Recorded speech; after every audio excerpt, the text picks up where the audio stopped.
Assalamu alaikum and welcome to another show of the Understanding Khilafat series. In our previous programs, we established what Khilafat in Islam really entails and how Surah Nur, verse 56, presents Khilafat as a spiritual entity and institution. And yes, the Khulafa-e-Rashidoon did have a political role as they were the caliphs of the Holy Prophet ﷺ, who was made a political leader too. But politics is not necessary for Khilafat, neither is rule of land. And this is established, of course, by the Holy Quran.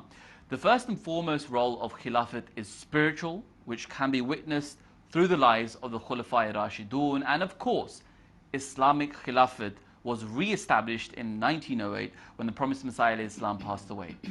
Everything after the Khulafa-e-Rashidoon up to Khilafat Ahmadiyya cannot be called true Islamic Khilafat in between.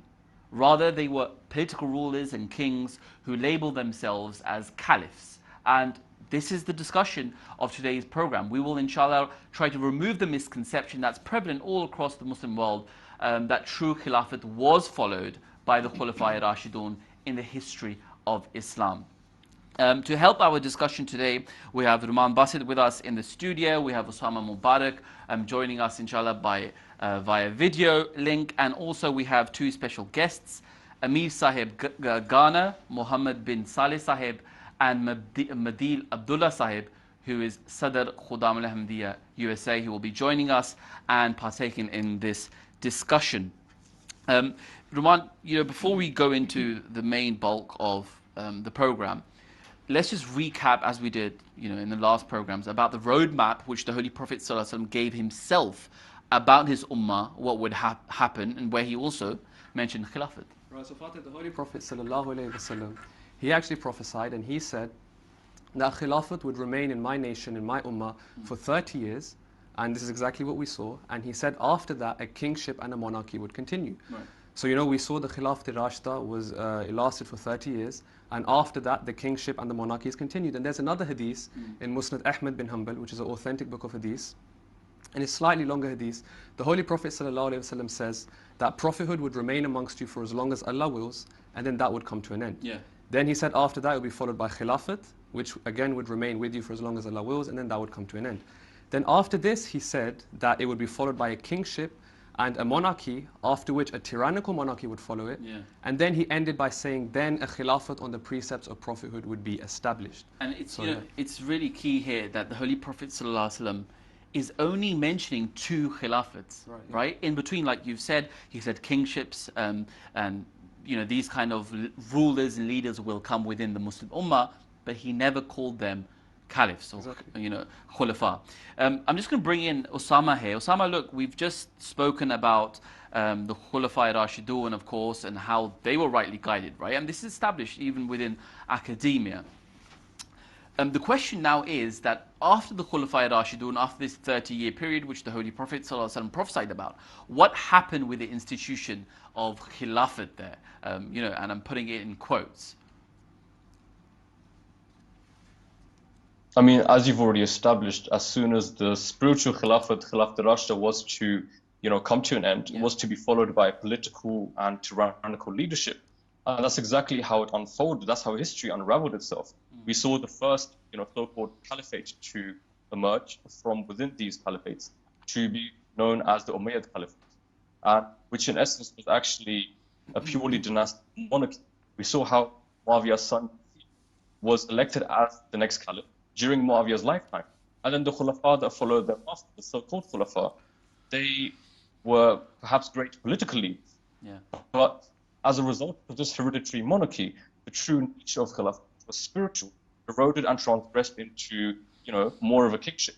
And we have seen many different historians around the world who have written about this topic very extensively. For example, Karen Armstrong, who is known for her books on comparative religions and has spoken positively about Islam.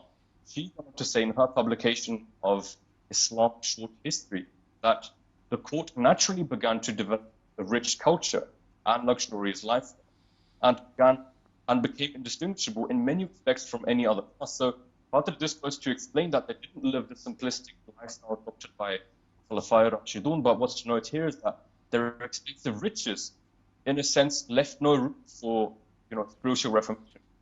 And despite the of the Umayyad Caliphate, their Khilafat was short-lived. It didn't even last a century. So, of course, we know about the Sunni and Shia divide, which began to take shape, and it didn't work in the favors of the Umayyad Caliphate. With the fall of Syria, the Umayyads lost out on great military reserves, which allowed Abbasids, that I'm about to, go into detail, who were the bloodline of the Holy Prophet ﷺ, to come forward, emerge, and take control. So that, of course, resulted in a lot of bloodshed of the Umayyads, which wasn't, can't be rightly accredited to Muslim, Caliphate. And the Abbasids, who then went on to reign for a few more centuries, so several factions come forward from the Alis and Fatimids, who challenged the claim of Khilafat and said that we are the true claimants of Khilafat. So there were different, so-called caliphates that were prevalent at the same time. Now, it goes on to show.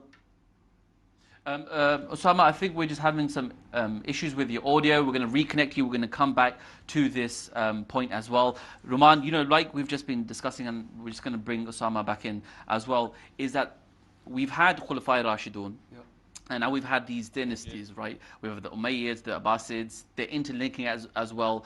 And it's very important here, the issue right now, even amongst Muslim academics and scholars, is that they paint Khilafat with the same brush, from the Khulafa-e-Rashidoon after as well. Or even if there's some kind of division made, it's still that, this Khilafat is to be, really, was the true Khilafat. Right, and like Osama was just alluding to, is that these were actually just political leaders.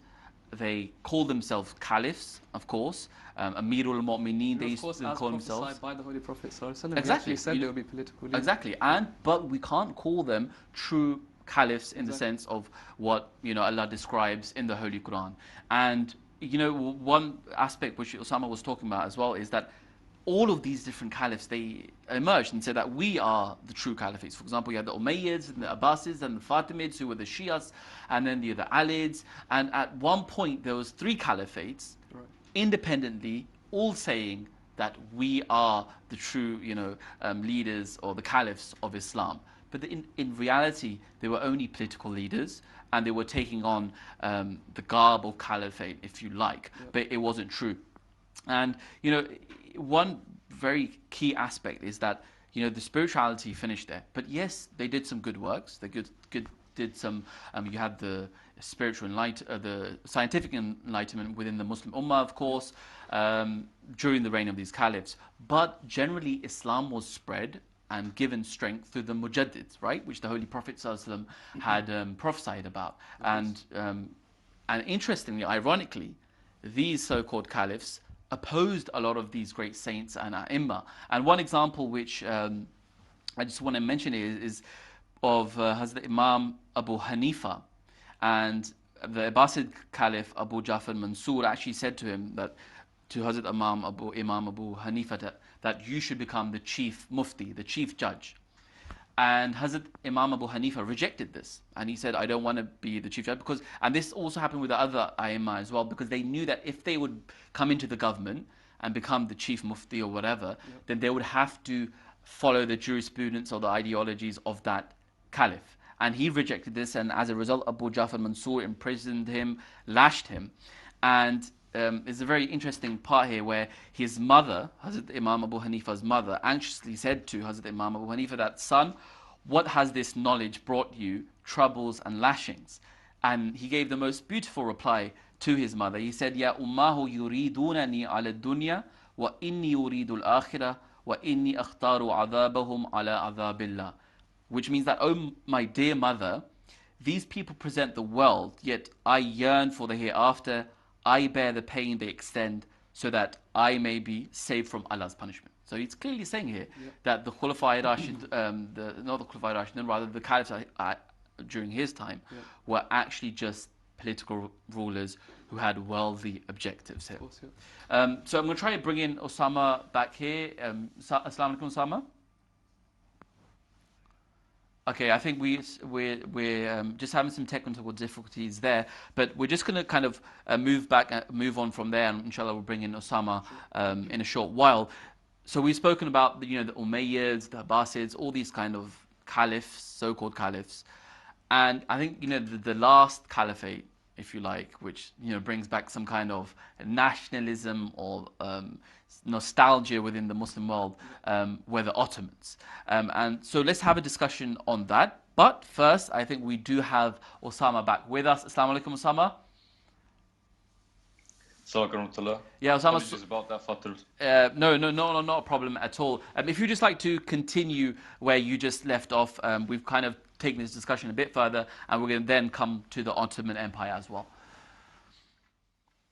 Yeah, I'm not sure if you carried on speaking about the same topic where I left off at, but I'll try to cover some elements. If they were already covered, then apologies. But we were talking about, how even during the Abbasid reign, there were some sort of cultural and intellectual advancements that they made. But despite all of these, despite the Muslim world and their sciences and literature and all of these developments, there was still a lack of emphasis to be made on spirituality by these caliphs. In fact, many Western Orientalists were, very quick to criticize the moral integrity of these so-called caliphs. But even in the Muslim world, we have the likes of Nasafi, who was a very great, renowned, jurist of the Hanafi fiqh in the 12th century. He went on to say that he actually dismissed the caliphates that came after, the demise of Hazrat Ali Raziyallahu anhu, and he also labeled these caliphates as mere kingdoms and dynastic monarchies. And one example worthwhile mentioning is that of Harun Rashid, who was the 5th caliph of the Abbasid Empire. And at one instance, he beheaded a number of Muslims, where regarding whom it was said that there was a rumor for them to come forward and take posed to be a threat. But it was Hazrat Imam Shafi who was amongst these people, and when he was in line, when he came forward, what happens was that he was intercessed by Hazrat Imam Muhammad Raziyallahu anhu, who was also a very... I think we've just lost Osama there, but like Osama was saying, that these caliphs, these political caliphs, were actually just leaders and rulers per se. So let's go on to the Ottomans now. Of course, like we were saying, the final caliphate within the Muslim world, the political caliphate, were the Ottomans. So let's start a discussion about them. Right. So just to mention it briefly. Yeah. So the Ottomans were a Turkish family who rose to power in the 14th century, and the way they rose to power was by conquering a lot of land. So for example, Constantinople, Egypt, the Byzantine Empire, they conquered them, and they expanded their territory, and they really formed a really big empire. And this empire lasted for about 600 years, so from the 14th century, so mid-1300s, on to about 1924, where the Ottoman so-called Caliphate, or the empire, was abolished. Now, interestingly... Following World War I. Yeah, of course. Now, from the very beginning, they didn't actually call themselves a caliphate.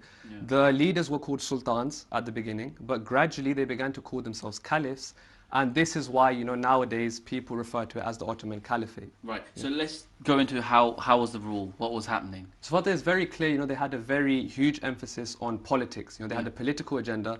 They were conquering a lot of lands. However, there was very little that was done for the service of Islam. Now, here, one may say they built a lot of big mosques and beautifully decorated them. And, fair enough, they did. We give that credit. Exactly, to them, we give them this credit. However, this is not the job of a Khalifa, and this is not the essence of Khilafat, because of course we've established that Khilafat is first and foremost, is a purely spiritual role. So if we take a look at what they did in the 600 years... I think just to add a little caveat here, just if there's any kind of misunderstanding, the job here which we're describing is not these just outwardly physical representations of the glory of Islam, for example, just building beautiful mosques, of course, right? Khilafat, of course, a primary purpose of Khilafat is to establish Salat, and of course mosques are there, but the element which we're highlighting here is that it's not just about building big, beautiful mosques and artwork and calligraphy. That's not the essence. Well, the Holy Prophet actually prophesied that a time would come in the latter days where mosques would be full of people, but they would be empty of guidance. Right, exactly. So now just to get back to the 600 years, if we see what they did for the service of Islam, it was actually very little that was done, right? Not a single Quran, there was not a single translation that was done of the Holy Quran throughout this entire period, duration of 600 years. That's huge. There were discussions about whether the Quran can be translated or not, but Talimul Quran, or the teaching of the Quran, was a huge part of the Khulafa-e-Rashidoon. Of course. So if these caliphs aren't doing it, then it's a huge alarming bell, if you like. Definitely. It's the foundation of Islam, and even in their own language, Turkish, it wasn't translated. Then, if moving on, many of the caliphs, it's written in books of history that they had very immoral and un-Islamic habits. For example, drinking, which is totally impermissible in Islam. Also womanizing, it's written in some books that many caliphs had up to 500 women and they would use them as concubines. And this is just totally against the teachings of Islam. So, Father, I ask you and I ask the viewers, how is it possible that these sorts of men, with such immoral and un-Islamic habits, how can they be called successors of the Holy Prophet Muhammad sallallahu alaihi wasallam, who came for the spiritual reformation of the world? How can this be called a caliphate in the true sense? It's not possible. Completely, the answer to that is not true. It's not true caliphate. Now, interestingly, for the viewers as well, those viewers who don't know, Khilafat Ahmadiyya was actually born during a time when the Ottoman Empire actually still existed. For the last 16 years of the Ottoman Empire, Khilafat Ahmadiyya was still, of course, it had just been established, and 16 years had passed. And of course, by the grace of Allah, it still continues today. So let's talk about Khilafat Ahmadiyya and what Khilafat Ahmadiyya was doing in those 16 years when the Ottoman Empire existed. Right, so Fatah, as you just mentioned, these two, there was one so-called caliphate, of course, and the other one, so there was two caliphates that were running parallel for 16 years. The Ahmadiyya Khilafat started in 1908, after the demise of the promised Messiah, alayhi salatu wasalam. And until 1924, when the Ottoman Caliphate was abolished, we see that during these 16 years, from the very start of the Ahmadiyya Khilafat, there was so much that was done for the service of Islam.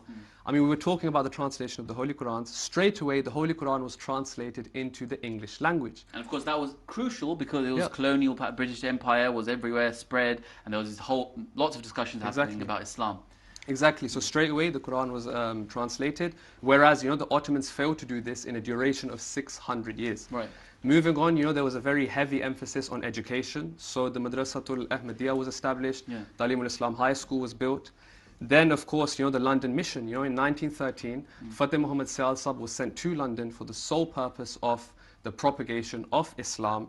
And there's so much stuff that was done for the service of Islam. And this is just only 16 years, right? Exactly. And by the grace of Allah, we have the whole history, 112 years of Khilafat Ahmadiyya, where this service for Islam, or like the Quran says, that Allah will establish their deen for them, their religion for them. Father, something astonishing here is that at the same time, so Khilafat Ahmadiyya, they formed the Shura, the constitution of the Shura, the consultation, and at the same time that this was being done, the Ottomans, they actually abolished their advisory bodies at the same time, just in order to hold on to their political power. So they were going totally against the teachings of the Holy Prophet, whereas Jamaat Ahmadiyya was, founding the Shura. Right, and I'm just going to read a quote which is a very interesting quote from the book Islamic Caliphate, The Missing Chapters. And this, it just encapsulate like what you were saying, what was happening. And so we're at this point in the book where the Caliphate, the Sultan, has been exiled and he's going to live in Switzerland. He's sent to Switzerland on the Orient Express.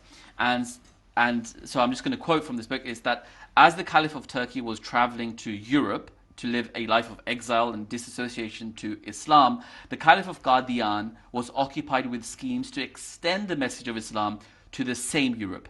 As the Caliph of Turkey settled in Europe in 1924, the Caliph of Qadian travelled to London to establish the first ever mosque in London, the mosque that was to be a sanctuary of the propagation of Islam in the Western world. The Caliph of Qadian laid the foundation of the mosque in London and travelled back triumphant, while the Caliph of Turkey continued to live a dormant life in Europe. It's interesting because even during the time of the promised Messiah, Islam, an ambassador to India from the Turkish, the empire, the Ottoman Empire. His name was Hussein Qami. He came to the Promised Messiah, Islam, and he asked he wanted a special meeting with the Promised Messiah, took time out, went to meet the Promised Messiah, Islam, and he asked him for prayers for the Sultan, and he said to the Promised Messiah, have you been given any signs, indications by Allah about our empire? And the Prophet Muhammad in very clear words, he said them, I told him in clear words that he said that I don't see the Sultan's empire's condition in a good condition, and I see in vision that the foundations of this empire isn't strong. And he said that in my view, the result will not be a good end. And the Prophet actually did tabligh to him as well, and said to him that you have to accept me, and said that any Muslim now, whether a king or not a king, he said this to the Turkish ambassador, Allah will cut him asunder. So right? Basically, the Prophet prophesied the downfall of the Ottoman Empire, exactly, and that's exactly what happened. And this actually enraged Hussein Ghami, and he went back and he wasn't happy with this, because they were very strong words, course, yeah. and history proves who was right. Definitely. Right, and the Ottoman Empire, of course, fell in 1924. Now, I'm going to bring in Amir Sahib Ghana, who is hopefully with us, Muhammad bin Salih Sahib. Assalamu alaikum, Amir Sahib. Wa alaikum salam wa rahmatullah wa barakatuhu. Amir Sahib, Jazakallah for joining us. We've just had this discussion about these so-called caliphates and how they weren't really giving Islam strength. They weren't really teaching Islam to the wider world per se, and actually neglected the great continent of Africa as well, in terms of calling them towards Islam, giving the true teachings of Islam to them as well. So my question to you would be that how has Khilafat Ahmadiyya's approach been towards this amazing continent and the amazing people who live there as well, in terms of establishing Islam there and teaching Islam? Well, Khilafat Ahmadiyya, unlike the other caliphates that you mentioned and which you just discussed, is completely different from the Ottoman Empire's caliphate that they had. The Ottomans were completely materialistic and nothing spiritual about their system. They were more interested in capturing power and going about material things. Khilafat Ahmadiyya was established on the precepts of prophethood as prophesied by the Holy Prophet Muhammad sallallahu alaihi wasallam. Therefore, their approach to things, doing things, was very, very much different, but akin to what pertained at the time of the Khulafa-e-Rashidoon. Pertaining to the services of Khilafat Ahmadiyya to Africans, Africa, which was neglected for a very long time by the various religious bodies, Khilafat Ahmadiyya came to bring about a great difference. To start with, Khilafat Ahmadiyya, to start with, established what is known as the Nusrat Jahan Service to Humanity Scheme. And this scheme was established to take care of the educational as well as the health needs of the deprived people of Africa. Now, this scheme brought about the establishment of many schools, as well as many hospitals. The greatest characteristics of these schools and hospitals that were opened by Khilafat Ahmadiyya is that these schools were centered in rural, remote areas where hitherto no government official would go, much less think of establishing a school or a hospital there. Rural areas where the terrain was such that even their members of parliament representing them hardly was able to go to those places, except and until when there was the need for, elections were approaching and they needed votes and so on and so forth. But Khilafat Ahmadiyya came to traverse all these lands and taking the interest into consideration, established many schools and hospitals. As we speak, for instance, Ghana alone can boast of more than 300 schools established by Jamaat Ahmadiyya and the under the Khilafat Ahmadiyya, of course. In like manner, we have schools throughout the whole of Africa, in their numbers. When I talk schools here, I'm not talking of only primary schools or kindergartens, talking of, primary schools, secondary schools, colleges, and various tertiary institutions. And these institutions were established in the rural areas, but yes, to by courtesy of the establishment of these institutions by Ahmadiyyat, those rural areas cannot be called rural areas now. They have become urban areas because of the facilities that Ahmadiyyat has been able to extend to those areas. Now, this was not the only intervention of Khilafat in Africa to take care of the needs of the Africans, but Khilafat Ahmadiyyat also established what is known as IAAE, that is International Association of Ahmadi Engineers and Ahmadi Architects and Engineers. Now, the role of this institution was that of providing the needed logistics in terms of the material logistics as well as the intellectual logistics that Africa needed for her development. And in so doing, they brought to be a system, a project which is known as Water for Life.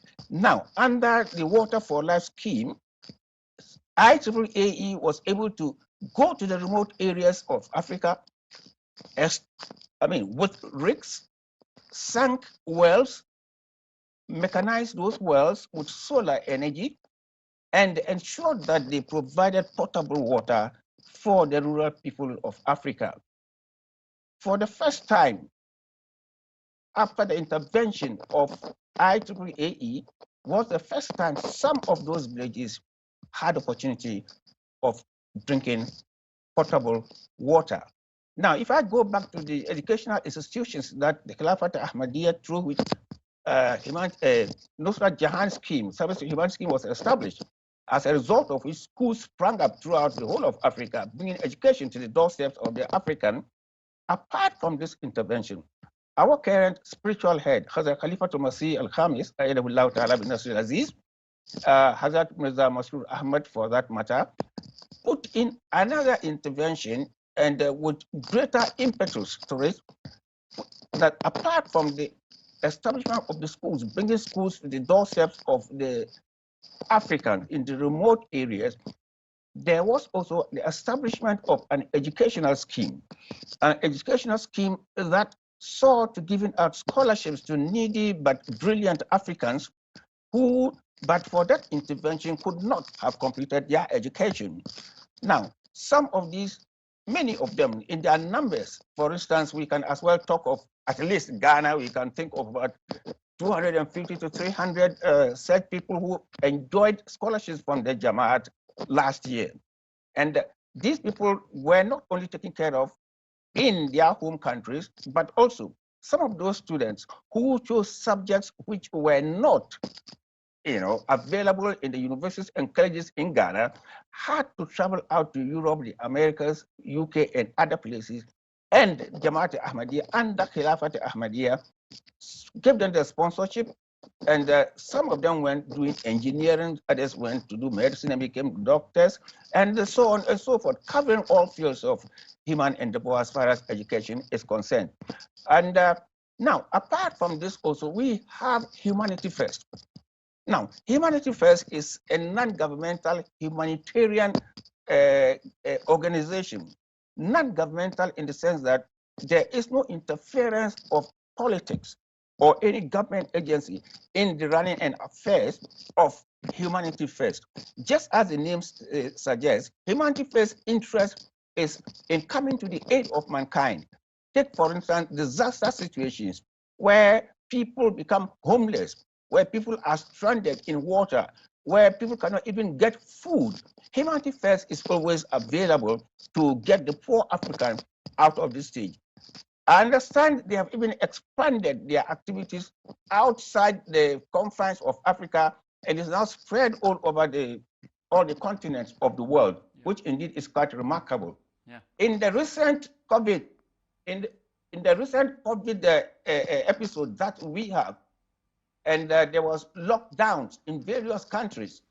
In Ghana, for instance, it took just Humanity First alone and only to go about knocking at the doorsteps of the people who were locked up, and because of the lock-up, they had no source of livelihood, or they could not work anymore because they had to remain at home. The lockdown came at a time that they were not giving any post and nobody could get prepared for it. So they were unawares. And some of them could die of hunger if there was no intervention and organization. Humanity first.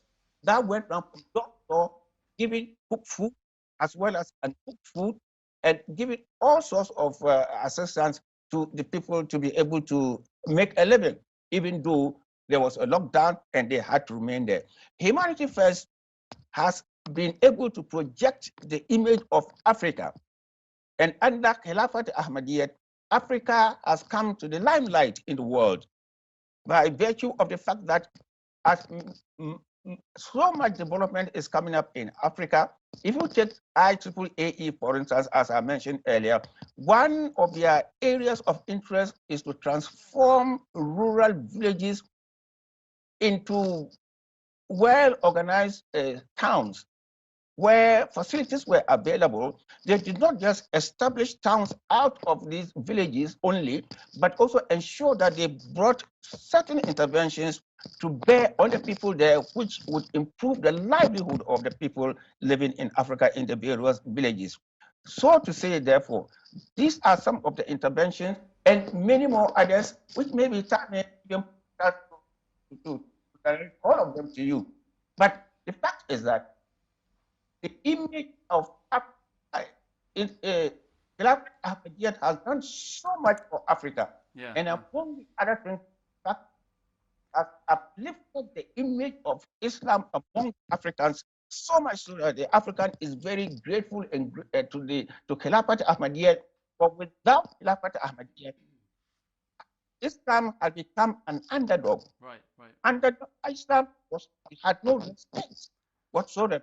It was Ahmadiyya, the Khilafat Ahmadiyya, that came to bring back Islam to its purity, and the African Muslim was able to come out and face everybody in every field. In Ghana, for instance, where Muslims before would not attend school. Right. Because all the schools belonged to Christian organizations and the colonialists, who were also to all intents Christian oriented. And because of that, Muslims wouldn't attend the schools, and since they wouldn't attend, they remained elite. It had kept Khilafat Ahmadiyya to come not only to establish schools, but demonstrate to them that there was a need to go to school and get educated. And for them to get school and get educated, Ahmadiyya provided the schools, Right. which were, to all intents and purposes, Islam oriented. Yeah, it's that attended school, and now we can just our counterparts. Yeah.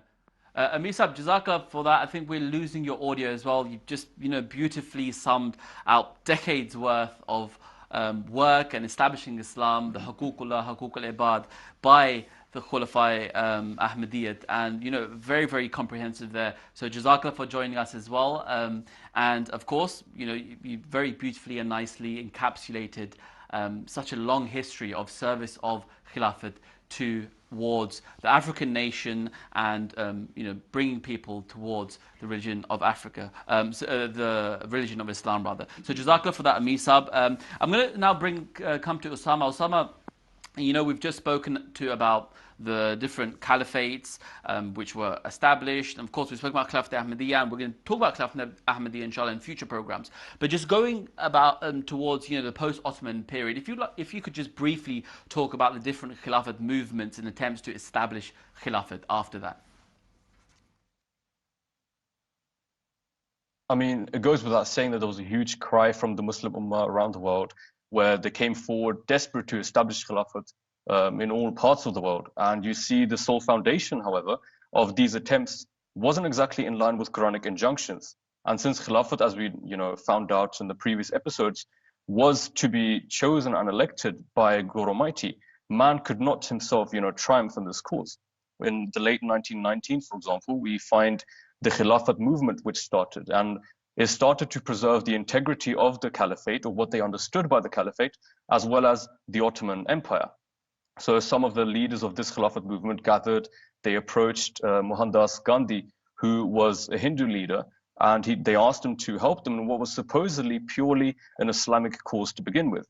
Now, the Muslims wanted to mobilize the entire Muslim world by creating a strong attachment with Khilafat, what they understood again by Khilafat, which happened to be a misconstrued, concept of Khilafat. And Hazrat Muslim Maud Radhiyallahu Anhu very beautifully, gave them loads of advice, which they didn't give any heed to.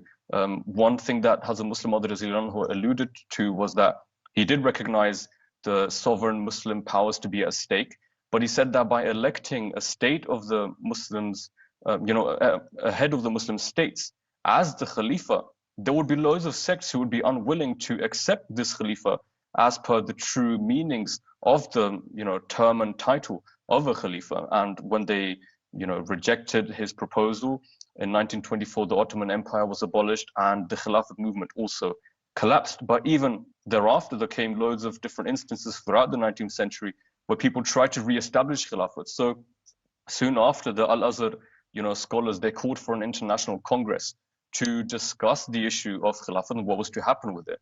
And the organizers of this congress, they wanted to elect King Fuad, or actually grant him the title of Caliphate, but he didn't receive enough support, and the congress was delayed by a year. When they finally got together, what happened was that they were unable to actually agree on the procedure, let alone choose a Khalifa. And then 5 years later down the line, same incident occurred, where in Jerusalem, the World Islamic Congress got together, and even though there were representatives from 20 different nations, they again failed to choose someone as the Khalifa. And this, according to some people, marked. Yeah, I mean, just sorry to cut you off there. Like you've said, all these movements started post-Ottoman era, but they all failed. There was no establishment of Khilafat because it was all, of course, like Osama was alluding to, following the wrong compass and going towards political Khilafat. So, Jazakallah for that, Osama. Just to take it further, Rahman, if you could just quickly, encapsulate and talk about the so-called Daesh Caliphate and how it was at its roots, a failure. So, the ISIS so-called Caliphate emerged in 2014. And just to keep it very brief, they carried out so many atrocities in the name of Islam that what they actually ended up doing was bringing disgrace and humiliation to the name of Islam. So it's going against the strengthening of faith, exactly, and they were giving ammunition to the anti-Muslim rhetoric. For example, they were killing innocent people, they were bombing public places, capitals like Brussels and Paris. They were claiming responsibility for this.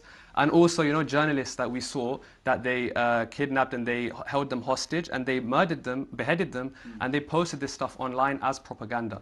So we see they were doing all of these things in the name of Islam, but rather everything was un-Islamic, and there was nothing Islamic about this so-called caliphate. Right, and at the same time, Khilafat Ahmadiyya, Hazrat Khalifa Masih al-Khamis, may Allah be his helper, was giving the true teachings of Islam, right? Of course, Hazur was at the forefront of condemning, he's always been at the forefront of condemning such groups, defending Islam, and not only this, but showing the world the true teachings of Islam.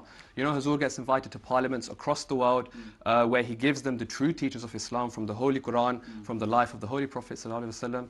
Also, peace symposiums, Hazur writes letters to major world leaders and tells them that the only way that peace can be established in the world is if mankind recognizes its creator, and that is the only way. Right, and I think this is a good time to bring in Sadr Khudam Ahmadiyya USA, who has joined. Assalamu alaikum, Sadr Saab.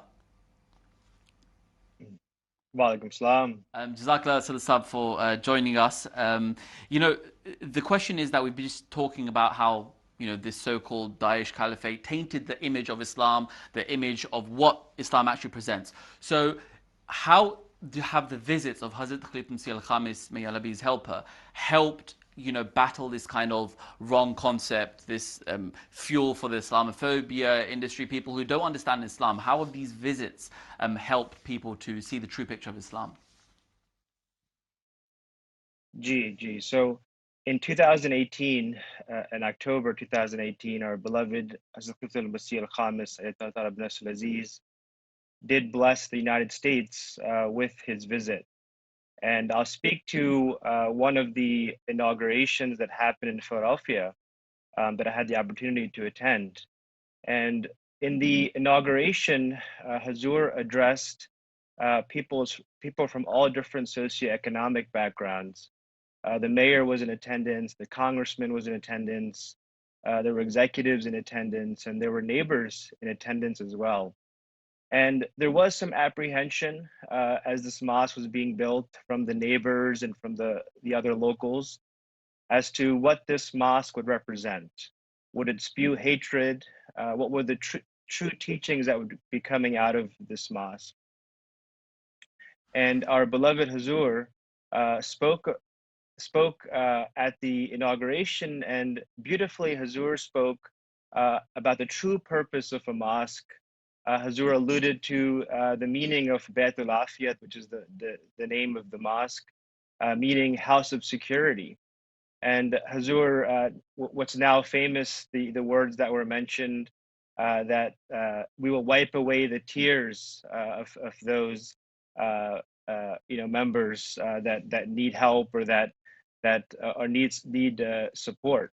And I think a lot of the rhetoric that was happening from the other side, from the Daesh, from the anti-Islam movement, beautifully Hazur was able to answer those questions, and Hazur was able to speak to all members that were present at that meeting that day. Right, Jazakallah for that, Sadr Saab. Like you said, Khilafat Ahmadiyya and Hazrat Qutb Khamis has always been at the forefront of condemning these kind of things, and as Sadr Saab just explained, during Hazur's visits, he speaks to the general populace, people who aren't Muslim per se, and they've been seeing these kind of rhetorics by the so-called Daesh Caliphate about Islam. The wrong picture of Islam is given to people, and at the same time you have Khilafat Ahmadiyya pushing back at that and giving people in academics, the general population as well, scientists, thinkers, MPs, people of influence as well, teaching them what Islam really is. And there's so many interviews of people where they say that we actually didn't know this. We didn't know that Islam or the Holy Prophet ﷺ taught these peaceful teachings, or the community and the leadership which he developed within Medina. We didn't know these kind of things. So that's what Khilafat, true Khilafat is, right? Where faith is given strength, and where this condition of fear is turned towards peace. So Jazakallah for that, Sadr Sahib, MKA, USA, and of course our other special guests as well, Muhammad bin Saleh Sahib, Amir Sahib, Ghana, Jazakallah Rahman, and also Osama for joining us. There you have it. The Umayyads, all the Abbasids and the Fatimids, all of them were political rulers. They weren't caliphs. And just to add in there, we just saw Sadr Sahib, who was dressed up in his scrubs because he was on call. He's a medical doctor, of course, fighting the COVID-19 pandemic as well. That's why he was within his scrubs outfit.